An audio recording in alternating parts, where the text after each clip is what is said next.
আগামী নির্বাচনে আবার আওয়ামী লীগ না আসে, তাহলে ওই ভারত কি না কি মনে করে বসে, যেহেতু ভারত আমাদের তিন দিকে আছে। শাহবাগের উন্মুক্ত মঞ্চে আমরা আবারও দাঁড়িয়েছি। জুলাই অভ্যুত্থানের 8 মাস পেরিয়ে 9 মাসে গিয়ে দাঁড়িয়েছি।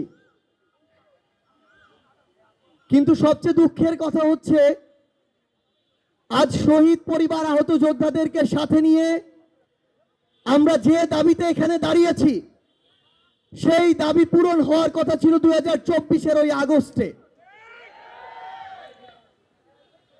আমরা আজকে অনেক কথা বলছি যে আমাদের আওয়ামী লীগ নিষিদ্ধ করতে হবে, তাদের কর্মসূচি নিষিদ্ধ করতে হবে, তাদের রেজিস্ট্রেশন বাতিল করতে হবে। কিন্তু আমাদের জায়গা থেকে এই কথাগুলো এই মঞ্চে আজ কেন দাঁড়িয়ে বলতে হচ্ছে? আজকে যদি আমরা এর পিছনে সরাসরি কারণগুলো দেখি, আমাদেরকে এই আওয়ামী লীগ নিষিদ্ধ না করার জন্য বিভিন্ন মহল কি কি কারণ দেখাচ্ছে, পায় তারা দেখাচ্ছে। তারা আমাদেরকে শোনায় যে বহির্বিশ্বে তাদের ইমেজ ক্ষুণ্ণ হতে পারে।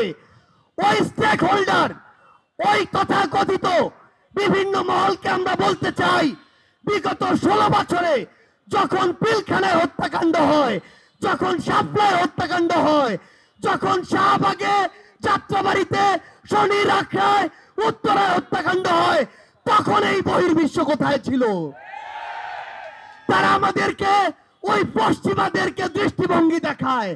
ওই পশ্চিমাদের দৃষ্টিভঙ্গি কোথায় ছিল যখন হেলিকপ্টার থেকে গুলি করে আমাদের ছোট্ট শিশুদেরকে হত্যা করা হয়েছে?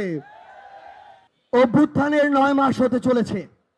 আজকে আমাদেরকে কারণ দেখানো হয় কিছু মহল থেকে যে যদি এই বাংলাদেশের আগামী নির্বাচনে আবার আওয়ামী লীগ না আসে, তাহলে ওই ভারত কি না কি মনে করে বসে, যেহেতু ভারত আমাদের তিন দিকে আছে। আমরা স্পষ্ট করে এই অভ্যুত্থানের ক্ষেত্র শাহবাগ থেকে বলতে চাই, ভারতের দিকে আমরা তাকাতে পারি, কিন্তু ওই আধিপত্যবাদী ভারতের দিকে আমরা ঘৃণা করেও আর তাকাবো না। যেই ভারত এতগুলো খুনের হুকুমকারী, ওই খুনি হাসিনাকে আশ্রয় দিয়েছে, সেই হাসিনাকে এই বাংলাদেশে ফেরত দেওয়ার পূর্ব পর্যন্ত ভারতের সাথে বাংলাদেশের সম্পর্ক স্বাভাবিক হতে পারে না। খাতা কলমের সম্পর্ক আর জনগণের সম্পর্ক কোনোদিন এক হতে পারে না।